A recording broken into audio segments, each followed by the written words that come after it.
तुझं वचन इथं आम्ही प्रार्थना करतो.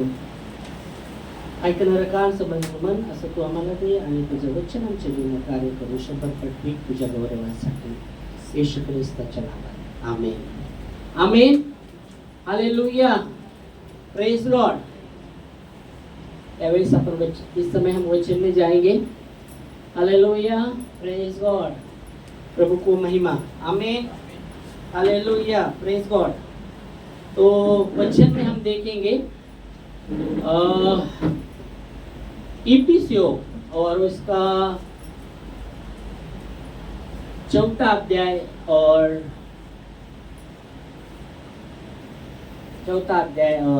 26 वचन वहाँ का गया है.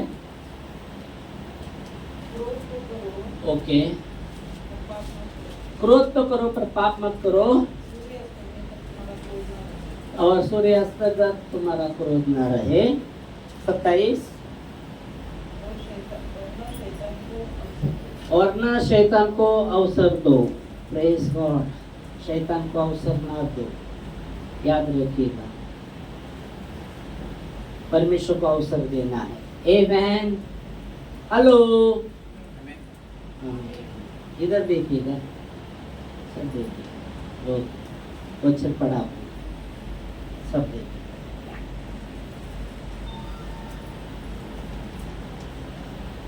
वचन कहता है कि क्रोध तो करो पर पाप मत करो.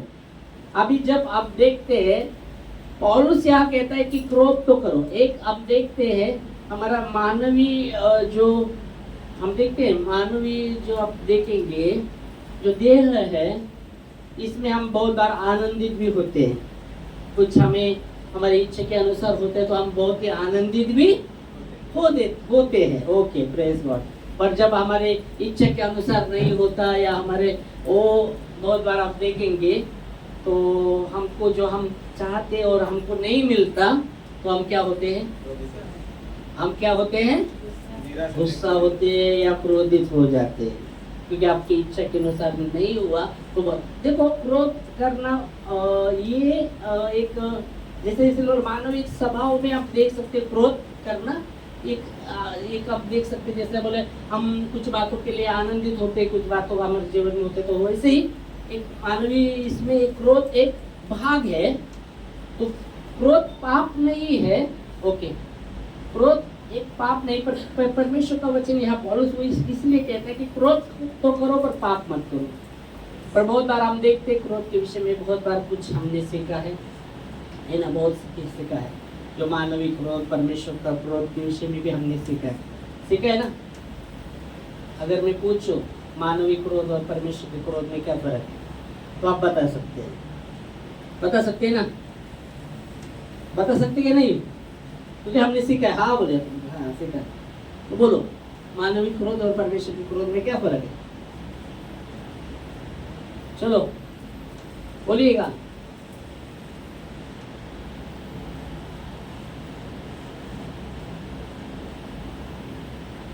बोला बोला कृष्ण महाराज की जय.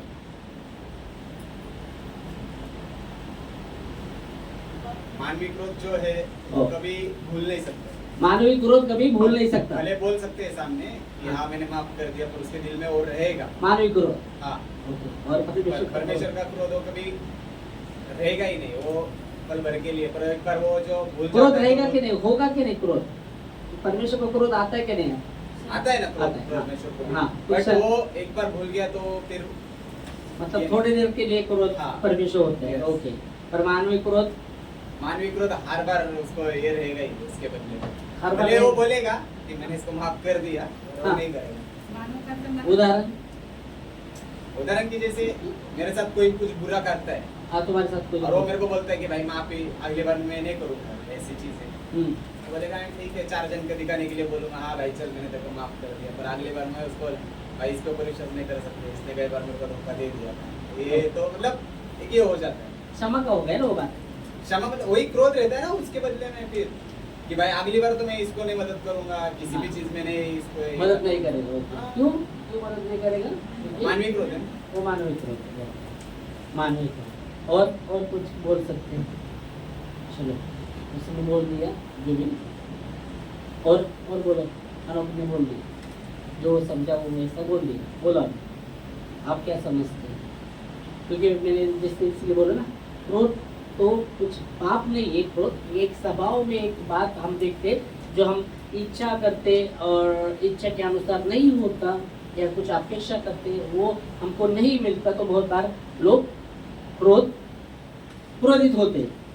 ओके, तो वो एक स्वभाव में हम देखते, जैसे बोला ना कुछ हमको मिलता है तो हम आनंदित भी होते, वैसे एक स्वभाव। तो मैंने बोला परमेश्वर का क्रोध और मनुष्य के क्रोध में क्या फर्क है, मैंने इस पर बहुत बार प्रचार भी किया। हाँ, बहुत फर्क है। तो थोड़ा बहुत फर्क है, जो थोड़ा तो बताओ कौन सा फर्क है? बहुत फर्क है। बहुत। परमेश्वर के चंद में क्रोध आता है, मनुष्य तो कोई साल 2-4 साल में काट करके रखते हैं, बोलते नहीं। मनुष्य का क्रोध 2-4 साल में बोलते नहीं, वो बात नहीं करते, जिससे काट हो जाती बात नहीं करते वो। और परमेश्वर का क्रोध, परमेश्वर के क्रोध जाएगी, परमेश्वर क्रोध करता है फिर बात भी करता है। जैसे कि गलत रास्ता जो कोई करता है तब परमेश्वर क्रोध करता है, और परमेश्वर क्रोध करता है, उसका क्रोध में क्या फर्क है? मानवीय क्रोध और मनुष्य के क्रोध में क्या फर्क है? तो आप बोले मानवीय क्रोध क्या है? क्रोध आ गए तो 3-4 साल बात नहीं करते, बात ही नहीं करते, बोले जाने दो कैसी। ओके, 3 साल बात नहीं करते। परमेश्वर चाहता है कि अपन उस चीज से फिर जाएगा। कौन सी चीज से? जो चीजें अपन ने गलत की है या फिर जो कुछ अपने दिल में डाउट है, एक बार उससे क्षमा मांग ले तो फिर वो अपने को क्षमा करता है। बट इंसान नहीं करता, मतलब क्रोध में वो डर पकड़ के रहता पकड़ के ही है, रहता है, वो छोड़ता ही नहीं। परमेश्वर नहीं छोड़ेगा। ऐसा बोल रहा है, वैसा बोल रहा है, गुस्सा आ गया अंदर से, तो अपनी मर्जी के अनुसार नहीं हो रहा, नहीं हुआ, नहीं अपनी मर्जी के अनुसार नहीं हो रहा तो क्रोध हो गया। हाँ, हो वो जाएगा। मर्जी के अनुसार अपन जो मर्जी करते हो वैसा होना चाहिए, हाँ, और ऐसा नहीं होता तो क्रोध में आते हो। क्रोध में आते हैं। ओके, तो ये मनुष्य का मानवीय क्रोध आने, और परमेश्वर का क्रोध क्या है? क्षणिक रहेगा। उदाहरण बोलना, क्षणिक रहेगा तो उदाहरण दे दो।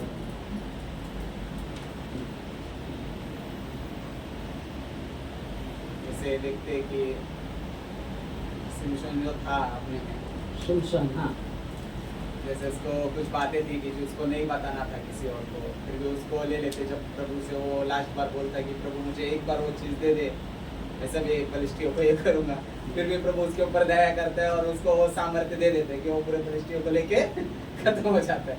मतलब प्रभु हाँ देता है, प्रभु का कोई ये नहीं है कि पकड़ के ही बैठता है। हाँ, पकड़ बस के एक बार उससे मांग लो, फिर से फिर वो दे देता है। और मनुष्य पकड़ के बैठता है, मनुष्य क्रोध को पकड़ के पकड़ता है, हाँ। छोड़ता नहीं, नहीं छोड़ता। तो छोड़ना चाहिए। अगर छोड़ भी देगा तो अगर उसको नहीं- कभी ना कभी याद आएगा। नहीं, पर अभी वचन तो कहता है तुम्हारा क्रोध शाम तक नहीं होना चाहिए, सूर्यास्त तक नहीं होना चाहिए। अगर आपने वो क्रोध को पकड़ा और सूर्यास्त हो गया तो शैतान आपके जीवन में एंट्री करेगा। वचन कहता है, मैंने बोला वचन तो कहता है पास्टर। तो, और परमेश्वर का वचन कहता है मौका मत दो शैतान को। पर जब अपन क्रोध करते हैं तब प्रार्थना करेंगे तो अपने को वो ब्लेस मिलेगा ना कि अपन वो भूल जाए। प्रार्थना कैसे करेंगे कि प्रभु मैं क्षमा करता हूँ, मेरे अंदर क्रोध मैं नहीं क्षमा रहना करता हूँ, नहीं प्रभु तू मुझे क्षमा कर। तू मुझे क्षमा कर, ओके, तू मुझे मैंने क्षमा जो कर। कुछ जानते हुए ना जानते हुए भी क्रोध किया है, इसलिए तू मुझे क्षमा कर और आगे से तू मुझे सहायता कर। और ऐसा बोले तो परमेश्वर माफ करे। हाँ, और उससे मैं फिर पर अंदर आपने वो क्रोध को छोड़ दिया ना, पर प्रभु से बोल दिया तो छोड़ नहीं, दिया। प्रभु से तो बात किया, पर वो व्यक्ति के साथ तुम आप फिर भी बात नहीं करते, तो किधर क्रोध को आपने छोड़ दिया? सामने वो आता है तो वो आप दूर से देखते घूम जाते। हाँ वो भी है, हाँ, वो भी है। वो व्यक्ति सामने आता है तो आपके अंदर में ऐसा तो आप मुंह मोड़ देते, तो किधर आपने क्षमा किया? किधर क्रोध तो आपके अंदर है ही। अब इंसान चाहता है ना कि वो भी अपने से बात करे, मतलब वो बात करना चाहिए, वो मैं भी नहीं बात करना चाहिए। मैं नहीं, उसने करना चाहिए बात। फिर ये तो ऐसे होता ना? ही है, हाँ, ये होता वो है। बात कर रहा नहीं इसलिए मैं नहीं बात कर हाँ, ऐसा। पर परमेश्वर का वचन क्या कर बताते हैं हमें?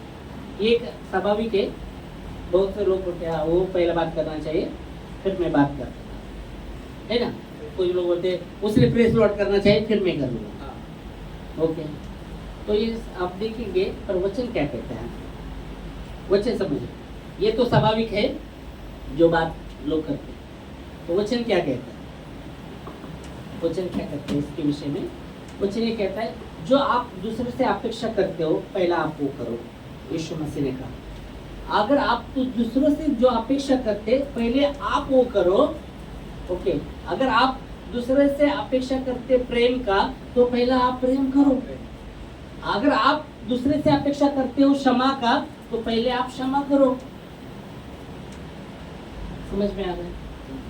अगर आप दूसरे से अपेक्षा करते हो वो नम्र हो, पहले आप नम्र बनो। ऐसा वचन कहते हैं ना, यीशु मसीह ने वही कहा ना, जो आप अपेक्षा करते पहले तुम करो, तुम करो। ओके, तो हम आ रहे वो से तो मनुष्य का क्रोध जो हम देख सकते, क्रोध स्वाभाविक है, पर मैंने बताया था बहुत पहले, एक मानवीय क्रोध जो स्वार्थ का क्रोध है, इसलिए बोला था। और परमेश्वर का क्रोध निस्वार्थ है। मानवीय क्रोध कैसे स्वार्थ है, कुछ अपेक्षा करता है, वो स्वार्थ नहीं मिला उसको, वो क्रोध में आता है, जो स्वार्थ का क्रोध है। इसलिए बोलो ना, मानवीय क्रोध कैसे है, वो अपेक्षा करता है कुछ ये, और वो नहीं मिलता तो वो क्रोध में आता है। ओके, जैसे उदाहरण के लिए काइन और हाबेल के विषय में हम देखते, पहला उत्पत्ति के 4 अध्याय में हम देखते, काइन और हाबेल दोनों भेंट लेके आते परमेश्वर के राज्य में, लाते ना। काइन क्या था? काइन कौन था? एक ये था खेती करने वाला। खेती करने वाला, काइन खेती करने वाला। और उसका भाई भेड़ बकरी चराने। कौन, क्या नाम होता उसका? हाबेल। हाबेल, हाबेल नहीं था ना? काइन और हाबेल। ओके, तो काइन काइन क्या था? खेती करने वाला, किसान काइन। और हाबेल चरवा, हाँ चरवा था। तो बाइबल कहती है दोनों ने अपने अपने इसमें से परमेश्वर के राज्य में भेंट लाया। पर बाइबल कहती काइन ने अच्छा अच्छा अपने रखा और जो भी बचा हुआ या कुछ भी लेके आया।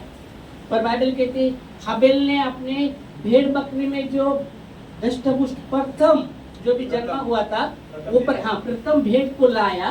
और बाइबल कहते हैं प्रभु के इसमें चरणों में दोनों ने लाया। और बाइबल कहती परमेश्वर ने हाबेल का स्वीकार किया। हाँ, हाबेल का भेड़ को स्वीकारा। और जैसा हाबेल का भेड़ को स्वीकारा, इसका चेहरा फट गया, वचन कहता है इसको गुस्सा आ गया, ओ क्रोध आ गया इसको, क्योंकि ये अपेक्षा कर रहा था मेरा भी स्वीकारना चाहिए था परमेश्वर ने। ओके, दोनों लाया है, पर एक ने उत्तम से उत्तम लाया था, जो प्रथम था वो भेड़ को लाया, दष्टपुष्ट भेड़ को लाया था। पर दूसरे ने क्या किया, काइन ने अच्छा अच्छा रख दिया और बच्चा बच्चा घास भूस प्रभु के राज्य में लाया। ओके, घास भूस।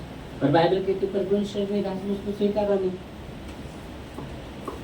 हाबेल की भेड़ को जब स्वीकारा, ये इसका चेहरा पड़ गया, वचन कहता है उसका चेहरा पड़ गया और वो गुस्से में ये हुआ। तो परमेश्वर कहता है तेरा चेहरा क्यों पड़ा है, तुझे क्यों गुस्सा आ गया है? ओके, तो अच्छा करेगा तेरा स्वीकारा नहीं जाएगा कहीं। अगर तू अच्छा नहीं करेगा तो द्वार पर पाप है, उसको तुझ पर प्रभुता होने मत दे, पर तू उस पर प्रभुता कर। परमेश्वर ने चेतावनी भी दिया था। देखो अभी ये उसने वो क्रोध को पकड़ा था। बाइबल कहती है तुम्हारा क्रोध शाम तक नहीं होना चाहिए, शाम तक नहीं होना चाहिए, और शैतान को अवसर मत दो। इसने वो क्रोध को पकड़ा था, और वो क्रोध वो जैसा परमेश्वर ने उसको बोलने के बाद भी वो क्रोध को उसने अपने अंदर रखा था। परमेश्वर का वचन उसके पास आया था, फिर भी वो क्रोध को उसने पकड़ा था, और जाते जाते उसने अपने भाई का वध कर दिया,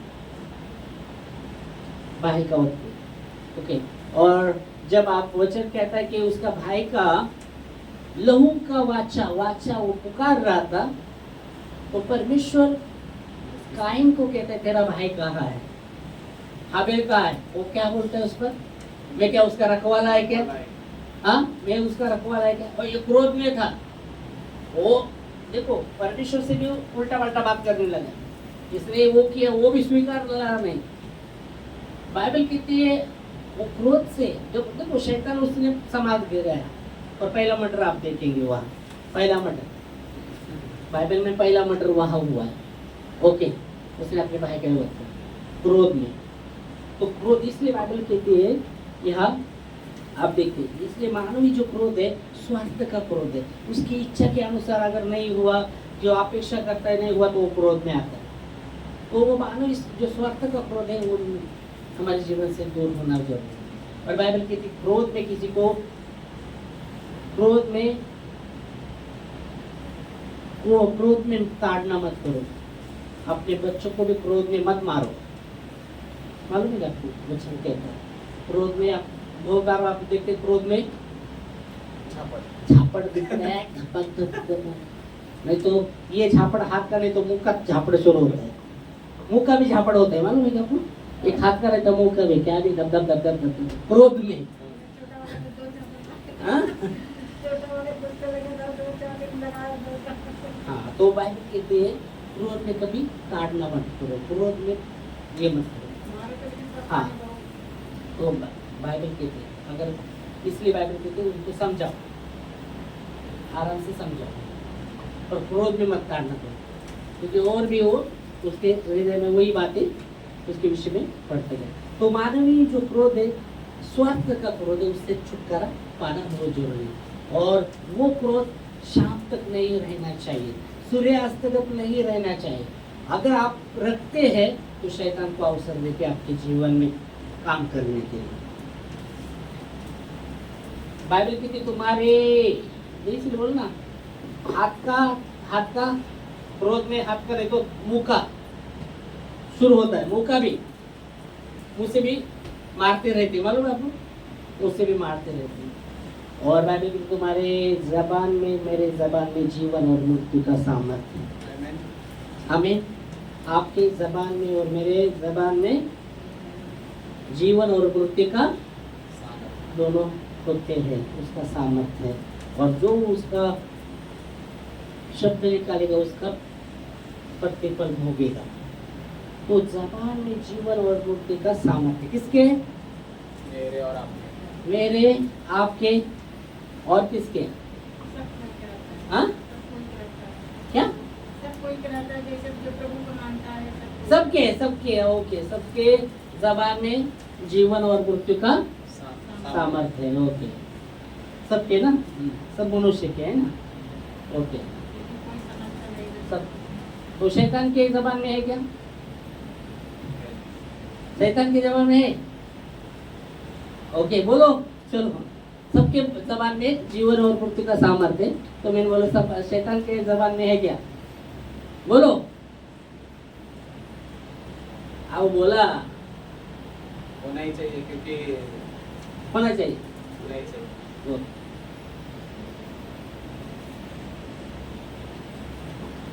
इकडे बघा, इकडे बघा, मग आता इकडे बघायचं, समोर बघायचं, त्याच्यामध्ये काय नोंदायचं, समोर बघा, आहे का?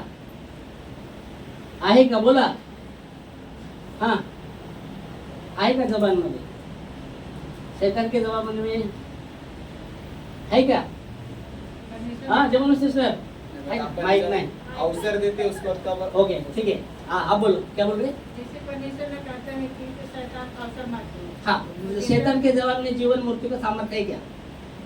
सबके आपने बोला, सबके। हाँ हाँ, उसको अगर नहीं है मालूम तो नहीं। मालूम नहीं है, रहेगा नहीं मालूम नहीं। ओके, हाँ, लोटे बदल बोला। जीवनचं नाही, मृत्यूचं सामर्थ्य आहे त्याच्यामध्ये। ओके, जीवनचं सामर्थ्य नाही, मृत्यूचं सामर्थ्य आहे शैतानच्या जीवनामध्ये। चला, अजून अजून कोण बोलतंय?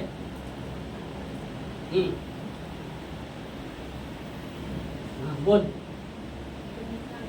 तुम्ही सांगा, मी ऐकते। ओके तो नहीं होगा। ओके, शैतान के जबान में जीवन और मृत्यु का सामर्थ्य नहीं है। अगर उसके जबान में मृत्यु का सामर्थ्य रहता तो सबको मारता था वो। शब्दों से सब मरते थे, विश्वासी को मारता था वो, मालूम है क्या? सबको मारता था वो, नहीं वही बच्चा रहता है विश्वासी, मालूम है? उसको फिर बोलता था मर जा, मर जा, मर जा। अगर उसकी जबान में रहता तो सबको मारता था, समझे क्या? मर जा, मर जा, सब मरते थे, क्योंकि जब उसके जबान में मृत्यु का सामर्थ्य जीवन और मृत्यु का सामर्थ्य मास्टर है। नहीं रहेगा ना, वो नहीं ना, अभी वही बात कर रहा ना, अगर रहता तो वो सबको मारता था ना। क्योंकि परमेश्वर ने स्वर्गदूत अपने को न्याय करने को दिया है, स्वर्गदूत के लिए तो शैतान के जबान में मृत्यु का जीवन का सामर्थ्य नहीं है। ओके, इसलिए शैतान क्या करता है, शैतान क्या करता है, आप जब नकारात्मक शब्द निकालते हो उसको पकड़ता है, उसके द्वारा वो समस्या निर्माण करता है, उसके द्वारा वो काम करने लगता है, वो शब्द के द्वारा। नहीं तो उसके जबान में जीवन मृत्यु का सामर्थ्य नहीं। इसलिए बोला अगर उसके जबान में मृत्यु का सामर्थ्य रहता तो सब विश्वासी को मार डालता, एक भी विश्वासी बचा नहीं रहता था। ओके, तो हमारी जबान नहीं, और बाइबल कहती है हमें अवसर नहीं देना चाहिए उसको। इसलिए बाइबल कहती है, पौलुस कहता है तुम क्रोध तो करो पर तुम्हारा क्रोध शाम तक ना रहे, सूर्यास्त तक ना रहे, और शैतान को मौका मत दो। तो जो मानवीय क्रोध है, जो स्वार्थ का क्रोध है, उससे हमें छुटकारा चाहिए, उससे छुटकारा चाहिए। Hallelujah, praise Lord. और जो परमेश्वर का क्रोध है वो अच्छे के लिए है। बाइबल कहती है यीशु मसीह क्रोधित हुआ। कहाँ क्रोधित हुआ? मंदिर में क्रोधित हुआ, जाकर हंटर लिया यीशु मसीह ने, हंटर जी लुटाया। कभी उसके चेले ने ऐसा देखा नहीं रहेगा। यीशु मसीह के विषय में आप देखेंगे तो बहुत बार यीशु मसीह लोगों को कहता है एक गाल पर मारो तो दूसरा गाल करो, ऐसा ऐसा उसने वचन को सुना था। पर जब पहली बार चेले देखे रहेंगे तो एकदम ये बोलेंगे क्या रुपये बाबा, हंटर उठाया, हंटर उठाया मारने के लिए, उल्टा पाल्टा कर दिया। जो भी बेचने वाले, जो भी कबूतर बेच रहा था, सबको उल्टा पाल्टा कर दिया और कहा मेरा मंदिर प्रार्थना का मंदिर, तुम मेरे आपको प्रभु बनाया। ओके, वहाँ क्रोधित हुआ।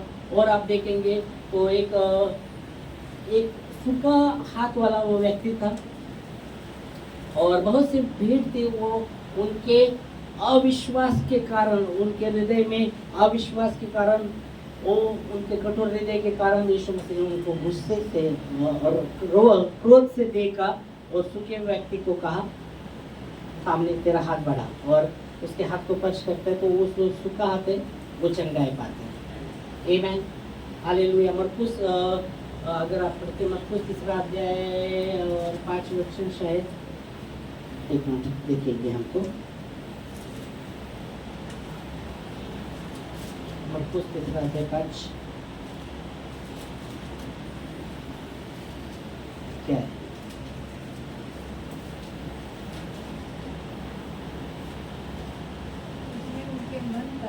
उसने उनके मन को कठोरता से उदास होकर उनको क्रोध से चारों ओर देखा। ओ और उस समय बस। से कहा, हाँ, क्या आप देख पढ़ा आपने वचन? और उसने उनके मन की कठोरता से उदास होकर उनको क्रोध से चारों ओर देखा और उस मनुष्य से कहा अपना हाथ बढ़ा। उसने बढ़ाया और उसका हाथ अच्छा हो गया। आमेन। जो सूखा हाथ वाला व्यक्ति है हुआ। आप देखेंगे तो यह वचन कहता है कि यीशु मसीह ने उनको चारों ओर उनको कैसे देखा, निराश क्या हुआ वचन कहते हैं वहाँ, आपने पढ़ा कैसे देखा? 5 वचन फिर से पढ़ेगा, 5 और 6 में हम देख रहे। उदास होकर, और उसने उनके मन की कठोरता से उदास होकर उनको क्रोध से चारों ओर देखा। हाँ, और उस मनुष्य से कहा अपना हाथ बढ़ा। उसने बढ़ाया और उसका हाथ अच्छा हो गया। उसने उनके मन की कठोरता से उदास होकर, उनके मन की जो कठोरता थी, है ना, देखा मन के कठोर, कुछ मन बहुत ही कठोर रहते, कठोर। बाइबल कहते हैं अगर आज तुम परमेश्वर का शब्द सुनते हो, उन लोगों के से अपने मन को कठोर मत करो। परमेश्वर का वचन पूरे नम्रता के साथ उसको स्वीकारना जरूरी है। बाइबल कहती है आकाश और पृथ्वी टल जाएगी पर परमेश्वर की बातें कभी नहीं टलेगी। आमेन। वचन कहता है सोना चांदी हीरे मोती से बहुमूल्य परमेश्वर का वचन है। आमेन। तो वचन कहता है कि वहाँ जब आप देखते उन लोगों को यीशु मसीह ने देखा, उनके मन की कठोरता के कारण वो उदास होकर उनको चारों ओर से क्रोध से देखा, वचन कहता है। और वो सूखे व्यक्ति को कहा तेरा हाथ बढ़ा। और जब वो हाथ बढ़ाता है वो चंगा हो जाए। आमेन। यीशु मसीह के पास बहुत से लोग आ गए। कोई विश्वास से आया, कोई विश्वास करके आया कि मैं चंगाई पाऊंगा। कुछ लोग ऐसे आए देखने के लिए क्या करता है। मालूम है आपको वचन में कुछ लोग देखेंगे क्या होता है। कोई उसको पकड़ने के लिए आए बातों में कि क्या बात करता है। और ऐसे बहुत से लोग यीशु मसीह के पास झुंड में आए थे और जो विश्वास से आए थे वो चंगे हुए। आमेन।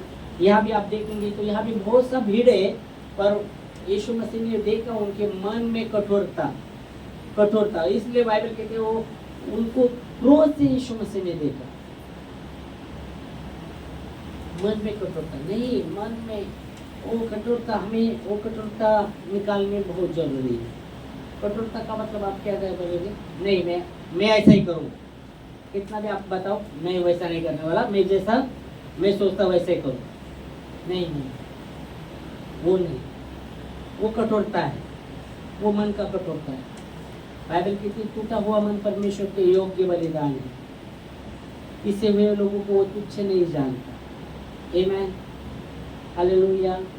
Praise God. परमेश्वर के वचन में आपने पढ़ा कि टूटा हुआ मन परमेश्वर के नजर में योग्य बलिदान है। तो वो मन जो स्वीकारता है नम्रता के साथ, ओ इसलिए बाइबल कहती है धन्य है वे लोग जो मन, ओ धन्य है वे जो शांति करने वाले। मत्ती 5:7 में लिखा, मत्ती 5:9 में लिखा गया है धन्य है वे जो मेल मिलाप करते वो परमेश्वर के पुत्र कहलाएंगे। मतलब शांति करने वाले धन्य वो परमेश्वर के पुत्र कहलाएंगे। अब देखिए क्रोध के विषय में बात नहीं कर रहा हुआ वचन, शांति के विषय में बात कर रहा है। मत्ती 5:9 धन्य है हाँ वे जो मेल करवाने वाले हैं, धन्य है वे जो मेल करवाने वाले हैं क्योंकि ये परमेश्वर के पुत्र कहलाएंगे। मैंने कई बार बोला था मेल का मतलब क्या है? शांति। मेल का मतलब हिंदी में मेल, मराठी मध्ये शांती। मराठी मध्ये वाचूया जे शांती करणारे ते धन्य, जे शांती करणारे ते धन्य। म्हणजे जे शांती करणारे ते धन्य, जे शांती करतात ते धन्य। येशू मसीहने म्हटलं जे शांती करणारे ते धन्य आहे, ते धन्य आहे। येशूने धन्यता विषय में भरपूर भी पातो पा धन्यता के विषय में बहुत सा बातें यीशु मसीह ने पहाड़ के उपदेश के विषय में भी हम देखते। धन्य है वे जो शांति करने वाले, वो परमेश्वर, जो धन्य है वे जो मेल मिलाप करने वाले वो परमेश्वर के पुत्र कहलाएंगे। मराठी मध्ये धन्य आहे ते लोक जे शांती करणारे ते परमेश्वरचे काय होईल? ते पुत्र आहेत, परमेश्वरचे पुत्र आहेत, कारण की आमचा देव शांतीचा देव आहे। आमेन। तो यहाँ नहीं कहा गया कि क्रोध के विषय में, पर शांति के विषय में कहा गया है। आमेन। हालेलुया। Praise God. क्योंकि परमेश्वर का वचन कहता है परमेश्वर शांति का राजकुमार है। आमेन। हालेलुया। Praise Lord. तो जो परमेश्वर का क्रोध है वो ईश्वरी क्रोध है, निस्वार्थ का क्रोध है, वो निस्वार्थ का क्रोध है। हालेलुया। वो भलाई का क्रोध है, हानि का क्रोध नहीं। जो मानवी जो क्रोध है वो स्वार्थ का क्रोध है, हानि का क्रोध है। वो क्रोध में मनुष्य कुछ ना कुछ कर देता है, कुछ ना कुछ उसके हाथ से हो जाता है या कुछ ना कुछ बोल देता है क्रोध। पर यहाँ वचन कहते हैं परमेश्वर का जो क्रोध है वो निस्वार्थ का क्रोध है, वो भलाई का क्रोध है। जो क्रोध, इसलिए बाइबल कहते हैं परमेश्वर जिसे प्रेम करता है उसको ताड़ना भी देता है। जैसा पुत्र अपने पिता अपने पुत्र को ताड़ना देता है, वैसे ही परमेश्वर जिससे प्रेम करता है उसको ताड़ना देता है। वचन में लिखा है, पढ़ा है क्या? पढ़ा है ना? ओके। तो वचन कहता है परमेश्वर जिससे प्रेम करता है उसे ताड़ना भी देता है। और वो ताड़ना किसके लिए रहती है? उसके सुधार के लिए। दूसरा बाइबल के लिए जब तक तेरा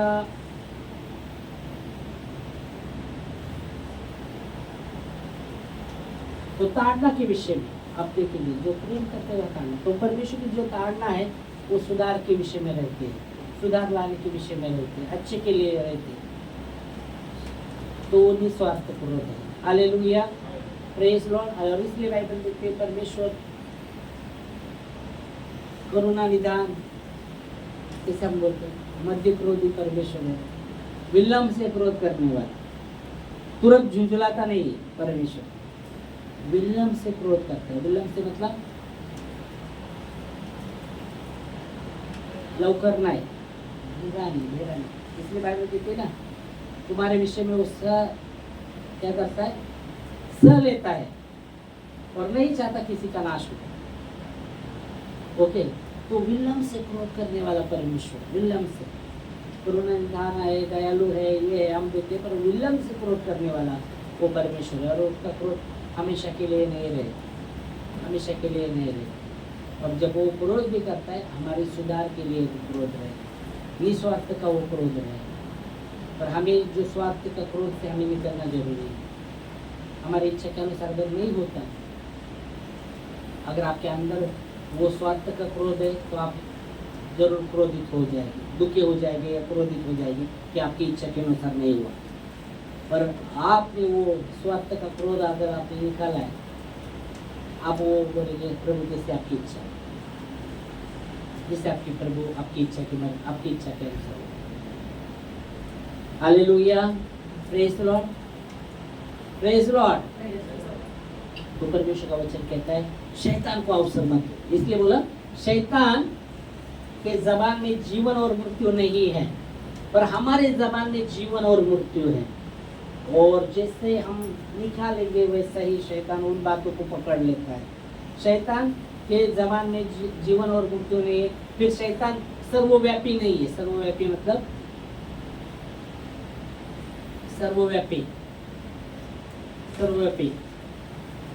सर्वव्यापी मध्ये हर ठिकाणी शैतान नहीं है। वो इधर से उधर जा सकता है, पर परमेश्वर सर्वव्यापी है। इसलिए जब परमेश्वर ने शैतान को कहा तो कहाँ से आया, बोलते मैं घूमते घूमते इधर उधर से घूमते घूमते आया। तो बोलता है मेरे दास आयुब पर तेरा नजर पड़ा क्या? बोलते हाँ, तूने तो सब कुछ दिया है ना, इसलिए वो तेरी स्तुति करता है। जरा हाथ निकाल, तूने अग्नि का बाड़ा उसके ओर लगाया है, थोड़ा हाथ निकाल, दिख तेरा नाम तो तुझ से जानेगा वो। तो परमेश्वर बोलता ठीक है, मैं तुझे अनुमति देता है, उसके प्राण को नहीं छोड़ना, बाकी जो करना है कर। और हम जानते उसके आयु के जीवन में क्या क्या घटना होती रहती, ये चला गया, वो चला गया, उसके सब कुछ चला गया, फिर भी देखो उसके अंदर। इसलिए बोला वो स्वार्थी का क्रोध अगर रहता तो वो होता, वो दुखी होता था, क्रोध में आता था, क्या परमेश्वर मैंने कितना विश्वास किया और ऐसा क्यों मेरे साथ हुआ? वो क्या कहता है, प्रभु ने दिया था, प्रभु ने लिया। मतलब प्रभु की इच्छा के अनुसार। खुद की पत्नी कहती है आज अभी तो मर जा, ये दिन को कोट से भर पुर जाता है, तो जन्मदिन को श्राप दे और मर जा। वो कहता है परमेश्वर से सब सुख लेने का, दुख को क्या समझ में आ रहा है आपको? उसके अंदर वो स्वार्थ नहीं था, वो स्वार्थ का क्रोध नहीं था। इसलिए वो कह पाया जैसे प्रभु की इच्छा, प्रभु ने दिया, प्रभु ने जो दिया प्रभु ने लिया। ओके, प्रभु की इच्छा पूरी। फिर पत्नी कहती है अभी तो जन्म देते को श्राप दे, जन्मदिन को श्राप दे और मर जा। तो कहते हैं परमेश्वर से सुख लेने का, दुख को क्या?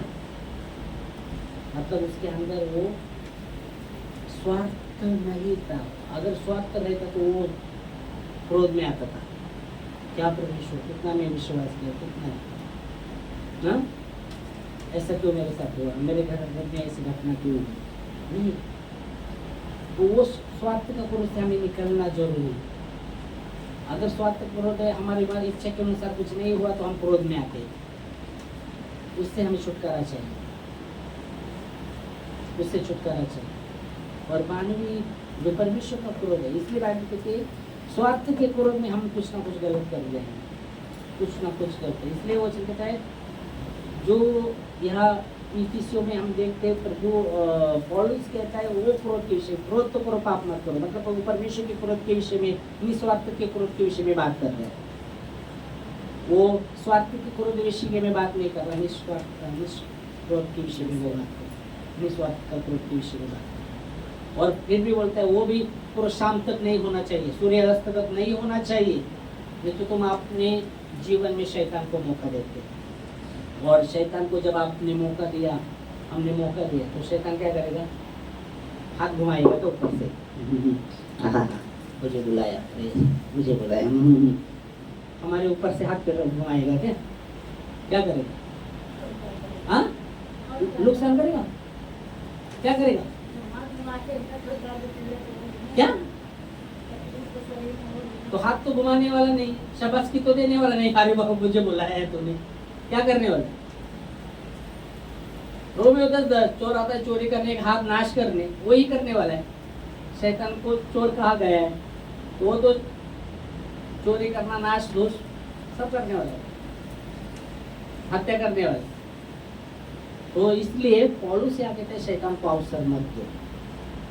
तब जब शैतान को अवसर मत दो बोले तो इसकी विरुद्ध पे हमें समझ में आना चाहिए कि परमेश्वर को हमें अवसर देना है हमारे जीवन में। जैसा प्रकाश वाक्य 3:20 में, द्वार पर खड़ा हो, खटखटा रहो, जो कोई मेरा शब्द सुनकर द्वार खोलेगा मैं भीतर जाऊंगा, उसके साथ भोजन करूंगा, वो मेरे साथ भोजन करेगा। आमेन। प्रभु को अवसर देना है। आमेन। तो इस समय हम धन्यवाद देंगे, वचन के लिए हम खड़े होंगे प्रार्थना में और प्रभु को महिमा देंगे। प्रभु धन्यवाद आपके वचनों के लिए जो विश्वसनीय और सच्चे हैं। धन्यवाद देते प्रभु जी आपके वचन के लिए। धन्य है वे जो लोग, धन्य है वे मेल मिलाप करने वाले, वो परमेश्वर